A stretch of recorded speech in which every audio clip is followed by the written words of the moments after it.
नमस्कार CSK news में आप सभी दोस्तों का एक बार फिर से बहुत बहुत स्वागत है। दोस्तों दिन भर की जो फटाफट ब्रेकिंग न्यूज़ निकल के आ रही है दोस्तों, एक एक करके जानेंगे। दरअसल बेहद बड़ी खबर निकल के आ रही है। लद्दाख में प्योंगयांग से झील के पास भिड़े भारत और चीन के सैनिक। पीएलए ने भारतीय सैनिकों पर लगाए फायरिंग करने का आरोप। जी इस वक्त की बड़ी खबर आपको बता दें कि लद्दाख में प्योंगयांग से झील के पास एक बार जबरदस्त टकराहट बढ़ गई है और इस बीच भारतीय सेना ने जमकर फायरिंग की है। एलएसी पर खुली छूट के बाद चीन को उसकी औकात बता दी गई है। इसके बारे में विस्तार से बताएंगे। और इस बीच हालात तनावपूर्ण के बीच प्रधानमंत्री मोदी की आज होने वाली है हाई लेवल मीटिंग। गृह मंत्री अमित शाह, रक्षा मंत्री राजनाथ सिंह, तीनों सेनाओं के अध्यक्ष के साथ सीडीएस विपिन रावत भी होंगे मौजूद। वहीं अगली अपडेट में जानेंगे जहां पर रूस के लिए रवाना हुए विदेश मंत्री एस जयशंकर।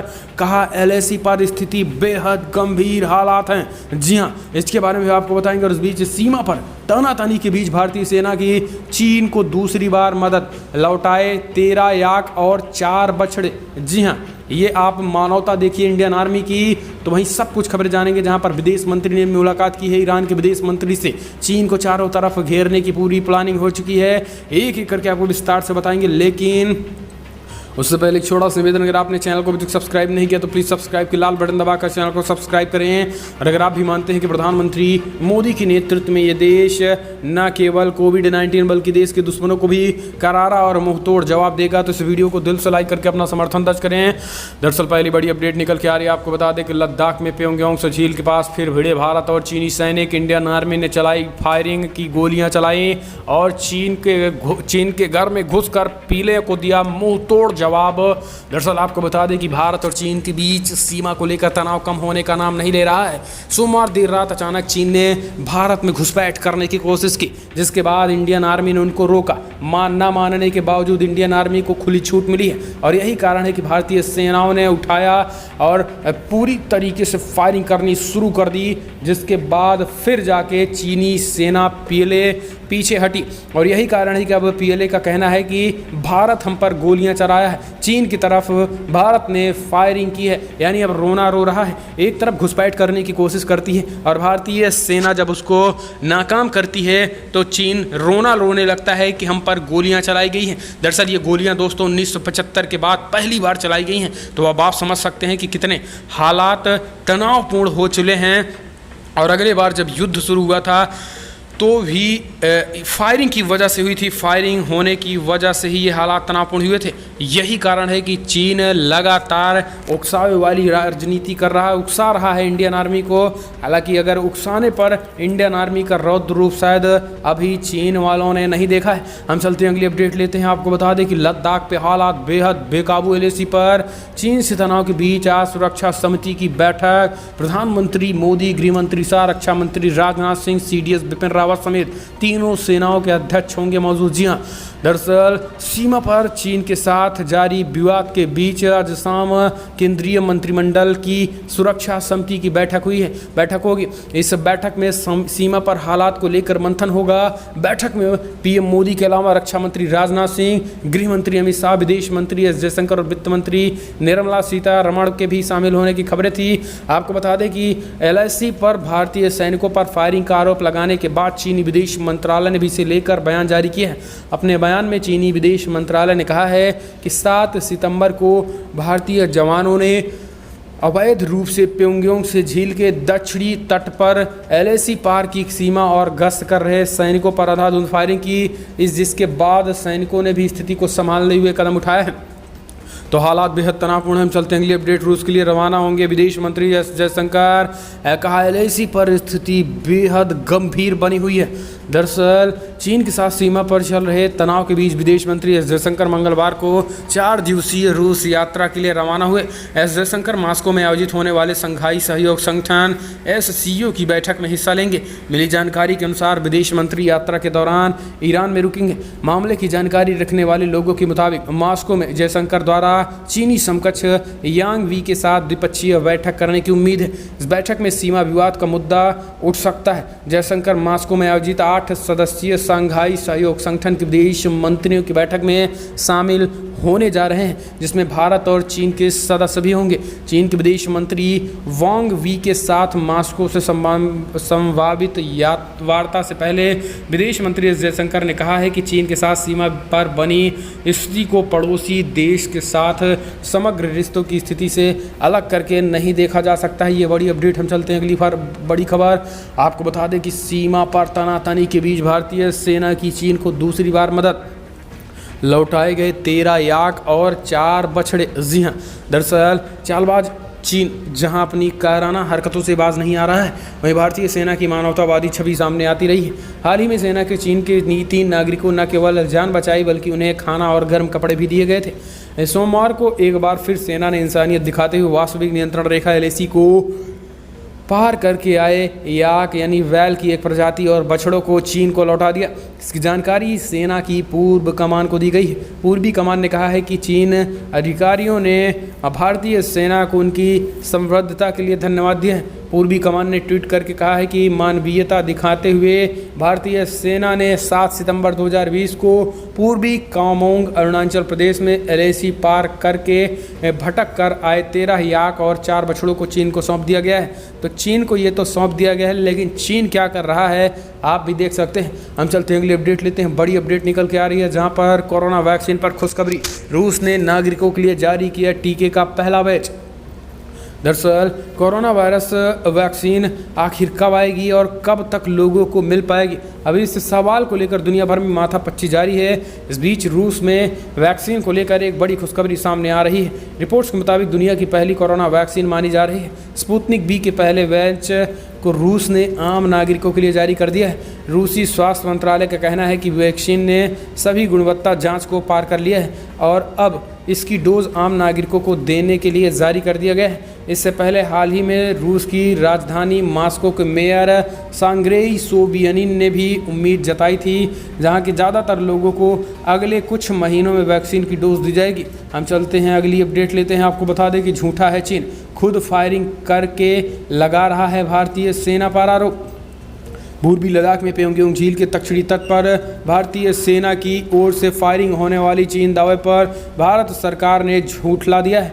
चीन LAC पर खुद फायरिंग करके भारतीय सीमा पर आरोप लगाया है, मगर भारत ने एक बार फिर से चीन की झूठ से पर्दा हटा दिया है। भारत ने बयान जारी करते हुए कहा है कि आज PLA के जवानों ने 100 की कार्रवाई की है। भारत ने स्पष्ट तौर पर कहा है कि भारतीय सेना ने LAC यानी वास्तविक नियंत्रण रेखा पर फायरिंग नहीं की और न ही पार की है, बल्कि कुछ जगहों पर पीपल्स लिबरेशन आर्मी ने ही फायरिंग की है। दरअसल सोमवार की रात चीनी सेना ने दावा किया कि पेंगोंग झील के दक्षिणी तट पर भारतीय सेना ने वास्तविक नियंत्रण रेखा का उल्लंघन करते हुए फायरिंग की, जिसके जवाब में मंगलवार को भारतीय सेना ने कहा है कि ड्रैगन की सेना ने खुद फायरिंग की और आरोप हम पर लगा दिए हैं। हम चलते हैं अगली अपडेट लेते हैं। भारत ने चीन को दिया एक और झटका। NHAI ने चीनी कंपनियों को घोषित किया अयोग्य। दरअसल भारत और चीन के बीच चल रहे सीमा विवाद की वजह से केंद्र सरकार के राष्ट्रीय राजमार्ग प्राधिकरण ने चीन की एक कंपनी को अयोग्य घोषित कर दिया है। दरअसल पश्चिम बंगाल में गंगा नदी पर एक निर्माणाधीन पुल का गार्डन गिरने के मामले पर कंपनी जिम्मेदार पाई गई थी। यही वजह है कि कंपनी अगले 3 साल तक NHAI किसी भी परियोजना में भाग नहीं ले सकती है। इसी के साथ 3 अन्य कंसल्टेंट को भी डिबार कर दिया गया है। NHAI से मिली जानकारी के मुताबिक पश्चिम बंगाल में NH 34 पर फरक्का से रानीगंज के हिस्से पर 4 लेन सड़क में बदला जा रहा है और इसी हिस्से में गंगा नदी पर एक पुल भी बनाया जा रहा है। इसी पुल पर गार्डन लॉन्चिंग के दौरान बीते 16 फरवरी को दुर्घटना हुई थी और 2 लोगों की जान चली गई थी। तो ये बड़ी अपडेट निकल के आ रही है। हम चलते हैं अगली खबर लेते हैं। बिग ब्रेकिंग, रिया चक्रवर्ती को NCB ने किया गिरफ्तार, होगी मेडिकल जाँच। दरअसल Rhea Chakraborty Bollywood actor Sushant suicide case के मामले में अब रिया चक्रवर्ती NCB की रडार में आ गई है। जी हाँ, NCB के अधिकारियों ने उन्हें गिरफ्तार कर लिया है। जानकारी के अनुसार रिया को अब मेडिकल टेस्ट के लिए ले जाया जाएगा। खबर आ रही है कि रिया को कोर्ट में पेश किया जाएगा। सामने आ रही जानकारी के अनुसार रिया के खिलाफ NCB को कई सबूत मिले हैं। रिया से लगातार 3 दिनों से पूछताछ की जा रही है, लेकिन लगातार पूछने के बाद भी वो कई सवालों के जवाब नहीं दे पा रही है। ऐसे में अब गिरफ्तारी के बाद रिया का मेडिकल टेस्ट किया जाएगा।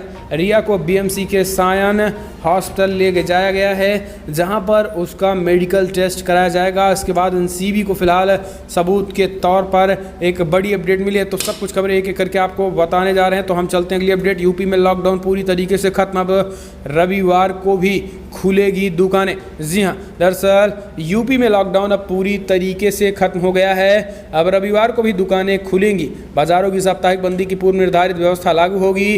बाजार सुबह 9 बजे से रात 9 बजे तक खुल जाएंगे। अनलॉक व्यवस्था की बात करें तो अनलॉक व्यवस्था की समीक्षा करते हुए मुख्यमंत्री योगी आदित्यनाथ इसके निर्देश सुरों को दे दिए हैं। मुख्यमंत्री ने कहा है कि प्रदेश में जो भी विकास की योजनाएं चल रही हैं उन्हें गति दी जाएंगी। मुख्यमंत्री ने कहा है कि कोरोना संक्रमण के प्रति लोगों की जागरूकता करने के साथ ही आर्थिक गतिविधियों को तेजी से बढ़ाया जाना चाहिए। तो ये होटल रेस्टोरेंट भी खोलने के ऐलान कर दिए गए हैं। कंटेनमेंट जोन को छोड़कर बाकी अन्य स्थानों पर सभी होटल्स और रेस्टोरेंट शुरू करने का निर्देश सीएम योगी आदित्यनाथ ने दे दिया है, जिसके बाद अब यूपी फिलहाल पूरी तरीके से अनलॉक हो गई। अब यानी हफ्ते का हर दिन यूपी खुला रहेगा। हम चलते हैं अगली अपडेट लेते हैं। आपको बता दें बिग ब्रेकिंग, जहां पर शिवराज कैबिनेट का बड़ा फैसला, मध्य प्रदेश में फ्री होगी कोरोना टेस्ट। दरअसल मध्य प्रदेश में कोरोना वायरस की जांच के लिए अब कोई शुल्क नहीं देना पड़ेगा। प्रदेश में कोरोना संक्रमण की जांच फ्री में की जाएगी। मुख्यमंत्री शिवराज सिंह चौहान की अध्यक्षता में हुई बैठक में सरकार ने यह बड़ा फैसला किया है। कैबिनेट की बैठक में सरकार ने यह भी निर्णय लिया है कि पूरे प्रदेश में कोरोना टेस्ट के लिए फीवर क्लिनिकल की संख्या बढ़ाई जाएगी। इसके अलावा प्रदेश में ऑक्सीजन बेड की संख्या को बढ़ाकर 3700 किया जाएगा। इसके बाद प्रदेश में ऑक्सीजन बेड की संख्या 11,700 हो जाएगी। वहीं सरकार ने 700 आईसीयू बेड बढ़ाने का भी फैसला किया है। तो ये बड़ी अपडेट। हम चलते हैं अगली बड़ी खबर लेते हैं। आपको बता दें कि डीआरडीओ की बड़ी कामयाबी, हमारी मिसाइलें दुश्मनों पर पड़ेंगी भारी। जी हाँ, आपको बता दें कि रक्षा अनुसंधान एवं विकास संगठन डीआरडीओ ने आज स्वदेशी रूप से विकसित स्क्रैम जेट प्रोपल्स सिस्टम का प्रयोग करते हुए हाइपरसोनिक टेक्नोलॉजी डिमॉन्स्ट्रेटर व्हीकल का सफलतापूर्वक परीक्षण किया। इससे पलक झपकते दुश्मन देश पूरी तरीके से साफ हो जाएगा। इस मिसाइल से के बाद रक्षा मंत्री ने इसकी जानकारी दी है। राजनाथ ने बताया है कि सफलता के बाद अगले चरण की प्रगति शुरू हो गई है। वहीं इस मौके पर रक्षा मंत्री ने डीआरडीओ और इसके वैज्ञानिकों को बधाई दी है और कहा है कि संस्थान प्रधानमंत्री मोदी के आत्मनिर्भर भारत के सपनों को साकार करने में जुटा है।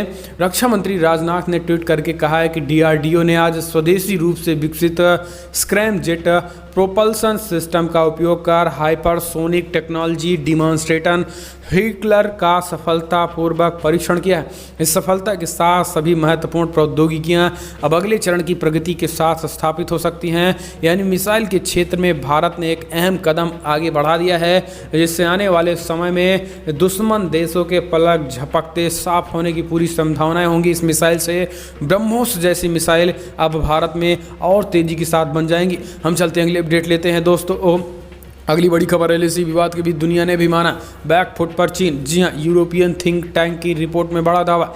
दरअसल चीन की कारगुजारियों के जवाब में भारत द्वारा उठाए गए कदमों से ड्रैगन पूरी तरीके से बैकफुट पर है। चीन को सुझाव नहीं आ रहा है कि अब इस स्थिति को कैसे बाहर निकला जाए। यूरोपीय think tank European foundation for south Asian studies की रिपोर्ट में कहा गया है कि भारतीय सेना ने जिस चतुराई से चीन को जवाब दिया है, जिस तरीके से जवाबी कार्रवाई की है, उससे चीन असमंजस की स्थिति में आ गया है। न कि वो इस मसले को हल करने की स्थिति में है और ना ही लंबे समय तक इसमें फंसा रह सकता है। रिपोर्ट में कहा गया है कि भारत से बेवजह विवाद मोल लेकर चीन तिब्बत और ताइवान जैसे गंभीर मुद्दों पर घिर सकता है। दरअसल हाल ही में चीनी सरकार ने तिब्बत सरकार नियंत्रण को विस्तार देने की अपनी योजनाओं की घोषणा की थी। इसे तिब्बत के लोगों के मानवाधिकारों के उल्लंघन और उनकी धार्मिक स्वतंत्रता को छीनने के प्रयासों के रूप में देखा जा रहा है। अमेरिका सहित कई देश तिब्बत को लेकर चीन को निशाना बनाते रहे हैं। लिहाजा यूरोपीय थिंक टैंक का मानना है कि यदि चीन वास्तविक नियंत्रण रेखा एलएसी पर भारत के साथ विवाद को लगातार बढ़ाता है तो उसे इस मोर्चे पर परेशानी का सामना करना पड़ सकता है। रिपोर्ट्स के मुताबिक चीन ने उसी की भाषा में जवाब देने के लिए नई दिल्ली तिब्बत विवाद को अंतर्राष्ट्रीय मंच पर पुरजोर तरीके से उठा सकता है। तो ये बड़ी अपडेट निकल के आ रही है जहां पर थिंक टैंक ने करारा जवाब दिया चीन को। हम चलते हैं अगली अपडेट। चीन ने अरुणाचल प्रदेश को बताया अपना हिस्सा, भारतीय बंधुओं पर कुछ नहीं बोला। जी हाँ, दरअसल आपको बता दें कि भारत के अरुणाचल प्रदेश में 5 भारतीय युवकों के अपहरण करने पर चीन की दादागिरी पर उतारू हो गया। चीन के विदेश मंत्रालय के प्रवक्ता झाओ लिजिंग ने इन युवकों के बारे में पूछा गया तो उसने भारतीयों के बारे में जानकारी देने की बजाय अरुणाचल प्रदेश को चीन का हिस्सा बता दिया है। उन्होंने कहा कि भारतीय सेना के अनुरोध के बारे में उन्होंने कोई जानकारी नहीं है। लीजिन ने कहा है कि चीन ने कभी अरुणाचल प्रदेश को मान्यता नहीं दी है, जो चीन का दक्षिणी तिब्बत इलाका है। इसके साथ ही आपको बता दें कि दक्षिणी तिब्बत के साथ ही चीन ने एक और बड़ा बयान दिया है। चीन ने कहा है कि आने वाले समय में हम अपने इस इलाके को पूरी तरीके से आज़ाद कराएंगे। इसके साथ उन्होंने कहा कि भारतीय सेना के पीएलए के भारतीयों को छोड़ने के लिए संदेश भेजने के सवाल पर चीन ने कहा कि फिलहाल अभी इस तरीके की कोई जानकारी नहीं है कि 5 युवकों को हमारी पीएलए ने अगवा किया है। तो ये अब आप समझ सकते हैं कि चीन किस तरीके से अकड़ रहा है। हम चलते हैं अगली अपडेट। भारत और चीन के बीच कमांडर स्तर की एक और वार्ता बेनतीजा, दोनों तरफ से भारी तैनाती। जी हां, दरअसल वास्तविक नियंत्रण रेखा एलएसी पर दोनों तरफ से भारी सैन्य साजो सामान की तैनाती के साथ ही भारत और चीन के बीच तनाव घटाने के लिए बातचीत का दौर भी चल रहा है। रविवार को पूर्वी लद्दाख में दोनों सेनाओं के बीच कमांडर स्तर की बातचीत हुई है। सरकारी सूत्रों ने बताया है कि सुचुल सेक्टर में 4 घंटे तक चली ब्रिगेड कमांडर स्तर की बातचीत में भी तनाव कम करने को लेकर कोई ठोस नतीजा नहीं निकल सका है। इससे पहले दोनों पक्षों के बीच सोमवार, मंगलवार और बुधवार को भी 6-6 घंटे तक चली बातचीत की बेनतीजा रहा था। सीमा पर तैनात तनाव कम करने के लिए शुक्रवार को रूस की राजधानी मॉस्को में रक्षा मंत्री राजनाथ सिंह और उनके चीनी समकक्ष वेई फेंगे के बीच बातचीत हुई है। इसमें राजनाथ सिंह ने दो टूक कहा था कि सीमा पर यथास्थिति को बदलने की चीन की कोशिश द्विपक्षीय समझौतों का उल्लंघन और उसे किसी भी कीमत पर बर्दाश्त नहीं किया जाएगा। हम चलते हैं अगली अपडेट लेते हैं। क्या है भारत के खिलाफ चीन के डबल अटैक की साजिश, जिसमें पाकिस्तान को चीन बना रहा है मोहरा। दरअसल लद्दाख में वास्तविक नियंत्रण रेखा पर तनाव चरम पर है। गलवान घाटी और प्योंगयांग झील के दक्षिणी किनारे पर चीनी सेना के मंसूबे फेल हो चुके हैं। इसलिए अब चीन एक बार फिर नई साजिश रचने में जुट गया है। चीन एलएसी के बाद अब भारत के खिलाफ एलओसी पर भी मोर्चा खोलने का षड्यंत्र रच रहा है। उसकी इस साजिश से बरकरार पूरी तरीके से साजिश में बराबर का साझेदार है भारत का सदाबहार दुश्मन पाकिस्तान है। प्योंगयांग झील के दक्षिणी किनारे पर भारतीय सेना द्वारा करारा जवाब देने और ब्लैक टॉप पर कब्जा कर लेने से चीन पूरी तरीके से बौखलाया हुआ है। इसलिए अब उसके दिमाग में 1962 वाला युद्ध घूम रहा है और इस तरीके से अब पाकिस्तान को मोहरा बना रहा है, ताकि पाकिस्तान को मोहरा बनाकर भारत पर अटैक किया जा सके और डबल प्रेशर भारत पर अफजाई किया जा सके। लेकिन इंडियन आर्मी ने स्पष्ट कर दिया है कि चीन अगर किसी भी तरीके से पाकिस्तान की सेना की मदद लिया, पाकिस्तान ने भारत पर अटैक करने की कोशिश की, तो इस बार पीओके पूरा साफ हो जाएगा पाकिस्तान के साथ। हम चलते हैं अगली अपडेट लेते हैं दोस्तों। आपको बता दें कि भारत के कड़े रुख से चीन पर पीछे हटने का दबाव बढ़ा। राजनाथ सिंह ने स्पष्ट किया कि हम स्पष्ट संदेश दिया, अगर नहीं मानेंगे हम नाजायज शर्त, चीन की नाजायज शर्त नहीं मानी जाएगी, चीन को पीछे हटना ही पड़ेगा। दरअसल वास्तविक नियंत्रण रेखा को लेकर भारत की सख्त और आक्रामक रुख अपनाने से चीन पर पीछे हटने का दबाव बढ़ रहा है। रक्षा मंत्री राजनाथ सिंह ने चीन के रक्षा मंत्री को स्पष्ट संकेत दे दिए हैं कि भारत चीन की नाजायज शर्त को नहीं मानने वाला है और उसे हर हाल में पई से पूर्व की यथास्थिति बहाल करनी ही होगी। रक्षा क्षेत्रों के विशेषज्ञों का मानना है कि मौजूदा स्थिति में चीन के पास पीछे हटने के अलावा कोई विकल्प नहीं है। चीन में इस समय पूरी दुनिया के खिलाफ माहौल बना हुआ है। यदि एलएसी पर हालात ज़्यादा बिगड़ते हैं तो इसकी जिम्मेदारी भी स्वतः चीन पर ही आ जाएगी। चीन को मुंहतोड़ जवाब देने के लिए भारत को भी तैयार रहना है। विश्व समुदाय भी उसकी घेराबंदी के लिए तैयार है। विशेषज्ञों का मानना है कि चीन को ये बात स्पष्ट हो चुकी है कि वो इस समय वैश्विक माहौल उसके पक्ष में नहीं है। भारत ही नहीं, ताइवान जैसे अन्य पड़ोसी भी अब उस पर हावी होने लगे हैं। इसलिए अब चीन को कहीं न कहीं भारत के साथ समझौता करना ही एक आखिरी विकल्प होगा। हम चलते हैं अगली अपडेट लेते हैं। आपको बता दें बिग ब्रेकिंग, जहां पर कंगना रनौत को मिली वाई कैटेगरी की सुरक्षा, अभिनेत्री ने जताया गृह मंत्री का आभार। अभिनेत्री कंगना रनौत को केंद्रीय गृह मंत्रालय ने वाई कैटेगरी की सुरक्षा दे दी है। कंगना की सुरक्षा में 7 पुलिसकर्मी तैनात होंगे। अभिनेता सुशांत सिंह राजपूत की मौत के बाद फिल्म इंडस्ट्रीज के एक धड़े में नशीली दवाओं के उपयोग के बारे में बोलने के बाद रनौत को नए सिरे से मिल रही धमकी के मद्देनजर ये फैसला लिया गया है। गृह मंत्रालय के एक अधिकारी ने बताया है कि अर्धसैनिक बलों के माध्यम से रनौत को Y+ श्रेणी की सुरक्षा उपलब्ध कराने का निर्णय लिया गया है, जिसमें अब कंगना रनौत ने गृह मंत्री मंत्री अमित शाह का आभार प्रकट किया। ट्वीट करके उन्होंने कहा है कि ये प्रमाण है कि अब किसी देशभक्त का आवाज़ कोई फांसीवादी नहीं कुचल सकेगा। मैं अमित शाह जी की आभारी हूँ। वो चाहते तो हालातों के चलते मुझे कुछ दिन बाद मुंबई जाने की भी सलाह देते, मगर उन्होंने भारत की एक बेटी के वचनों का मान रखा, हमारे स्वाभिमान और आत्मसम्मान की लाज रखी।